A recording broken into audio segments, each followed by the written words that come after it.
के लिए और बुलेटिन में आप पढ़ेंगे आगे। इस वक्त की बड़ी खबर सीधा सामने आ रही है गुरुग्राम से। इस वक्त की बड़ी खबर गुरुग्राम से है, जहां पर क्लब के बाहर धमाके का मामला जब सामने आया, इस पे जांच अभी की जा रही है और ऐसे में लॉरेंस गैंग के रोहित गोदारा ने इसकी जिम्मेदारी ले ली है। तो बम धमाके को लेकर जिम्मेदारी ली गई है, सोशल मीडिया के जरिए ये जिम्मेदारी ली है रोहित गोदारा ने। रोहित ने क्लब मालिकों को धमकी दी थी इससे पहले, उसके बाद ये धमाका किया गया था, देसी बम के साथ ये धमाका किया गया था। और ऐसे में जब ये धमाका किया गया तो काफ़ी अफरा तफरी देखी गई और जानकारी निकलकर ये भी सामने आई थी कि देखिए, जब इस क्लब के बाहर धमाका हुआ था तो उससे महज एक दिन पहले ही क्लब का जो मालिक था उससे फिरौती भी मांगी गई थी, उससे कुछ पैसों की डिमांड भी की गई थी, लेकिन वो डिमांड पूरी नहीं की जा सकी थी। उसके बाद अगले दिन उसके क्लब के बाहर ये धमाका किया गया, जो कि देसी बम से धमाका किया गया।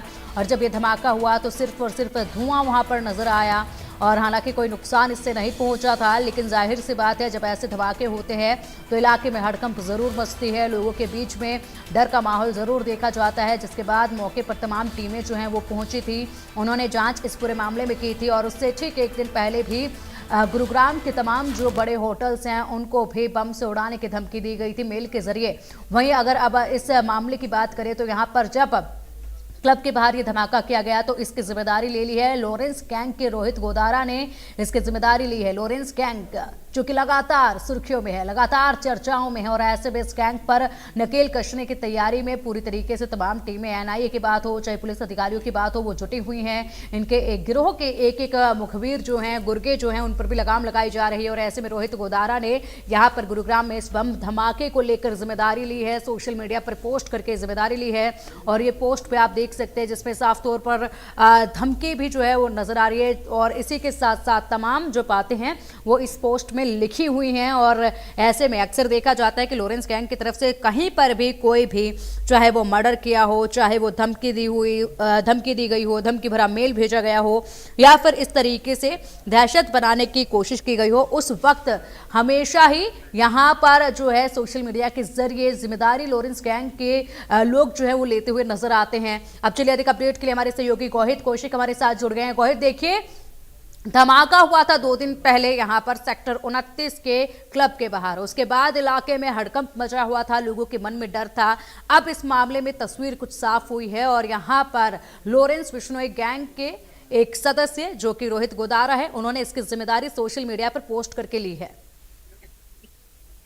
जी बिल्कुल, देखिए सेक्टर 29 में मंगलवार की सुबह करीब 5:15 बजे एक बम धमाका हुआ। जो सचिन नाम का आरोपी था, उसने 2 युवक जो थे वो बाइक पर आए थे, जिसमें से एक सचिन नाम का आरोपी बम फेंकते हुए वो पकड़ा गया। हालांकि उसने जब वो बम फेंका था, देसी बम वो था, जब उसने वो बम फेंका तो वो एक क्लब के बोर्ड पे लगा और क्लब के बोर्ड के पास जाके फट गया, जिसमें एक स्कूटी भी जो थी क्षतिग्रस्त हुई थी। हालांकि जो लोग वहां पर मौजूद थे वो कहीं ना कहीं किसी के हताहत होने की कोई खबर सामने नहीं आई थी। लेकिन आज खुद रोहित गोदारा ने फेसबुक पर पोस्ट किया, जिसमें उन्होंने साफ तौर से लिखा कि जो ये बॉम्ब ब्लास्ट हुआ इसकी जिम्मेदारी कौशल गैंग जो है वो माफी चाहूंगा, जो गैंग है, लॉरेंस बिश्नोई गैंग है, वो इसकी जिम्मेदारी लेता है। और कहीं ना कहीं रोहित गोदारा ने साफ कर दिया कि जो बॉम्ब ब्लास्ट किया गया था ये लॉरेंस गैंग ने किया गया था, क्योंकि रोहित गोदारा वो शख्स है जो कहीं ना कहीं लॉरेंस गैंग के लिए काम करता हुआ नजर आता है, हर चीजों पर उनका ध्यान रहता है। और फिलहाल पुलिस ने एक आरोपी,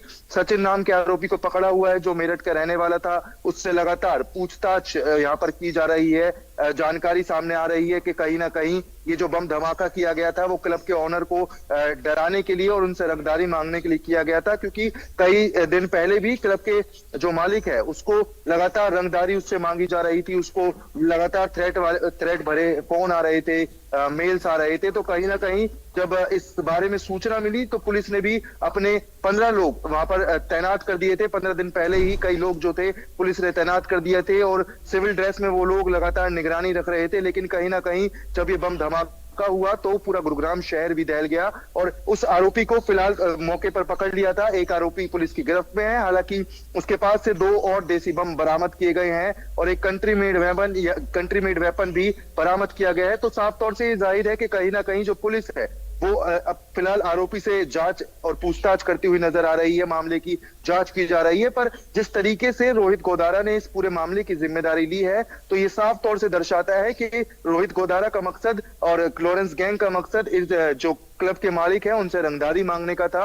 उन्होंने अपने पोस्ट में भी साफ तौर से लिखा था कि कहीं ना कहीं जो क्लब के मालिक हैं वो आम जनता के पैसों को नुकसान पहुंचा रहे हैं, तो इनको सबक सिखाना जरूरी है। ये सब रोहित गोदारा ने अपने फेसबुक पोस्ट। रोहित, ठीक है, बिल्कुल आप नजर बनाए रखिएगा इस पूरी इंक्वायरी पर, मामले पर अपडेट आपसे हम लेते रहेंगे। फिलहाल के लिए शुक्रिया आपका इन तमाम जानकारियों के लिए। और इस वक्त की एक और बड़ी खबर सामने आ रही है।